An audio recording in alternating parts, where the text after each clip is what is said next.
Welcome everybody to your absolutely first video lesson, CryptoRealty.com. Now, in today's video, what we're going to be talking about is exactly how you can use market psychology to your advantage. I'm going to show you guys step by step how the big banks and big institutional investors actually use market psychology against you and against retail investors in the cryptocurrency markets. Now, I'm going to get right into it. So first of all, I want to give everybody a basic understanding, and this might seem a little silly, but exactly what psychology is. So the definition for psychology is the scientific study of the human mind and its functions, especially those affecting behavior in any given context.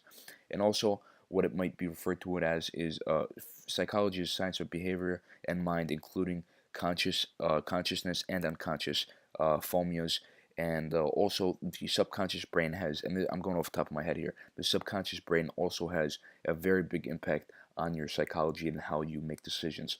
So with that being kept in mind, guys, I don't want to turn this into a whole science video, but I want to show you guys it's very important that you understand exactly what psychology is. So let's say that somebody goes and I don't know, I want to put it in context for all of my younger viewers. If you guys are still in school, you'll understand that if you guys have computers and you guys have a computer desk or a computer cart where you go, when you're finished in class, you go shut down your computer and you go to put it back.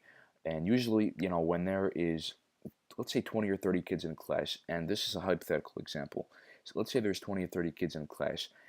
When one person, when it's getting closer to the end of class and pretty much everybody's done, but they don't want to be the first one to, to shut down the computer and go and put it away because it wouldn't look very professional. Or maybe even, we'll do an example with a test. If everybody's done, they don't want to be the first one to hand it in because maybe they wouldn't look like they tried their best or so forth. But not even that. There's so many different subconscious things that go on behind the scenes, behind the brain that you don't even realize. So if there's 20 or 30 kids in a class and only if say there's 2 or 3 minutes left in the class before the bell rings, and you all know you have to put computers away. When there's one person that stands up, shuts down the computer, puts it away, guess what? Another one follows them instantly. Then another one after that, and then the cycle continues. Now, guys, what does this have to do with Bitcoin? What does this have to do with cryptocurrencies in general and trading? Well, when somebody is buying and pushes the prices higher, people automatically start buying and accumulating because the price is moving higher. They do what other people do. So now the opposite goes as well. So if people start selling, you know, immediately people are going to start selling as well because they see that the price is going down. So how are the markets being manipulated through psychological levels, what I like to call psychological levels in the market, and how are they being how are these levels being used against us, held against us, and how can we actually use these levels to profit and make money off them rather than being a victim to these levels and actually being amateur and retail investors and not understanding how they work, because all professional traders understand exactly how psychological levels work and how psychology works in the any type of market, let alone cryptocurrencies. And cryptocurrency market, if you're already, if you're an experienced investor for, with stocks, or if you've ever bought your first share of stock, or if you've traded forex before, or any type of commodity, or if you've had any involvement in any type of financial institution where you have to trade a fungible asset, what I will say is this: cryptocurrency is very, very different because usually in the stock market or in the in the forex market, everybody that's trading knows, they've been doing it for a long, long time. And even though the banks still try to manipulate the market against the 90% of new traders that are always out there, they always get wiped out. The traders, that are always amateurs and don't stick to the strategy. Anyways, guys, that's a different story. I don't want to get into that, but for those are different type of markets. But for cryptocurrencies, because there's people that have been in those markets for 20 years and guys that are as new as 1 year, and the guys that have been in there for a year, chances are they're not going to last more than a year or 2 years, right? But the guys that do strive and continue to succeed and continue to work hard, those will be the guys that will succeed in those type of markets, and people who have mentors in those markets, things like that. But in cryptocurrencies, guys, I want to let you know that it is a whole new era of investors. It's people who have been hearing about this thing on the news, people who have heard from their neighbors, best friends, dogs, girlfriend. It's all this was Bitcoin was a huge pump. It was all what we call in the psychological market manipulation or market evaluations as FOMO, fear of missing out. People who saw the price that was continuously jumping up higher and higher, who've never invested before in their lives, saw an opportunity to make money because their friends were making thousands of dollars or hundreds of dollars, and they decided to jump on, and it's a money making opportunity, so they bought without doing extensive amounts of research, like you should always do before getting into any type of market.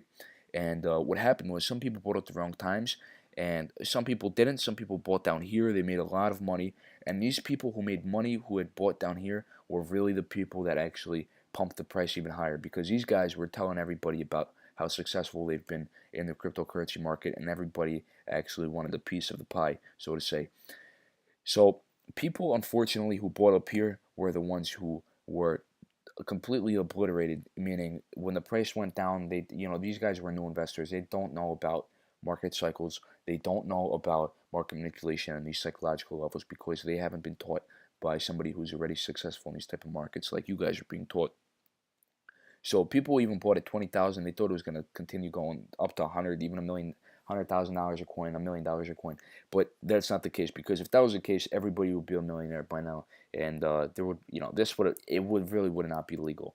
So, guys, what I'm trying to say is this: you really have to understand when to get in and when to get out, and for all those new traders, psychology played a major role, because what happened was something called the CME futures on Bitcoin got launched. This is the option for Bitcoin to actually, instead of buying Bitcoin and then just selling when you think it went high and you want to take your profit, now traders had the ability to actually make a call or make a short order through a futures contract. And I know this sounds very complicated, guys, if you're not already, traders in any way, shape, or form, but all it means is that now people got to bet, that the price of Bitcoin was going to go down. And what the big institutional banks did was they put one big bet here at the very top, and everybody that bought around here at the top, that was, pretty much a factor or a result of FOMO, people who bought up around here, even here, 20,000. Those guys, so the bank put in one big bet that was going to go down. That automatically pushed the price down. And these guys, out of fear, out of FOMO that, they were going to lose their money, they sold, and that continuously pushed the price down without them even knowing what they were doing. So you have to understand the bank's mentality, and you have to understand their psychology and how they use these various psychological levels and barriers against us. But if we knew, so save somebody that, let me just make it visual for you guys. Somebody bought Bitcoin right here, exactly when it was $11,700 a coin, and they held it until it was at 20,000 a coin at its all-time high or its peak.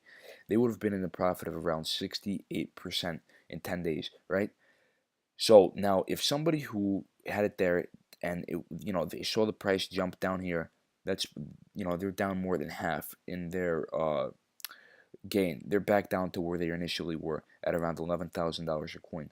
So now they're a little scared, but they're not all that scared. Now the price went up again, and it went up by 40% in 7 days, guys. And where I'm seeing the percentage right here, 40% in 7 days. And you know what? They might have pumped some more money to it, saying, look, I have a better chance of getting it at this rate. I wish I could have bought more, because when they saw it go from 11,000 to 20,000, wouldn't you have bought more than you initially bought? So they bought more. And then when they saw it go down, because they bought up here, they're automatically in a loss now. And that's when people started selling off and continuously started pushing the price lower and lower. And thankfully, we had some stability in the market, and we touched ground floor pretty much around $6,000 or $5,500 a coin, and then we saw a retracement all the way back up here. And pretty much the same thing has continued to happen and will continuously happen until we break out of this 200-day moving average that we have here. And once we break this level and test it as support and break past $12,000, once we test this box region that I've drawn out here as support, that's when we're going to be breaking out of this consolidation range that we're in. And all consolidation means is, it's a fancy word for a zigzag, meaning going up and down, and really staying within like $9,000 and $10,000, and not really breaking out of those either lower or higher those two price ranges. That's all that it means. So guys, I hope you found this video informative. This was video lesson number 1. Now, of course, these are going in chronological order, meaning I want to tell you guys what's most important for you to understand from the beginning, and then second, third, fourth, fifth. So guys, if you do have any questions, go ahead and shoot me an email. or email me, one of my team members, or me personally if I can. Will reply to you as soon as possible. I try to read all my emails personally, and I'll get back to you guys as soon as possible. And go ahead and watch all these videos. Take your time, take notes, guys. Go back if you have to watch this video. If you thought that I was a little indecisive of how I put things, or if you feel like you didn't have a good understanding of it, go back, slow it down a little bit, take notes, do what you have to do, and just make sure you get everything that pretty much all the valuable information as much as you can out of this video, as much valuable information as you can out of here, and that's my goal, guys. I hope you enjoy this video, and I'll see you in lesson number 2.